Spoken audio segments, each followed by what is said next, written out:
नमस्कार दोस्तों, मेरे पास HF डिलक्स बाइक है और एयर फिल्टर से ये देखिए आवाज़ बहुत बेहतरीन आ रहा है। तो मैं आपको दिखा रहा हूँ, किसी बंदे ने ये देखिए एयर फिल्टर जो है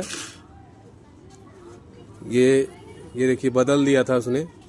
ये वाला सिस्टम आगे करना चाहिए था और उसने बंदे ने पीछे कर दिया था, इसीलिए आवाज़ बहुत बेहतरीन आ रहा था। और हमने अभी इसको नया डाल देंगे जाकि इसका आवाज़ सही हो जाएगा।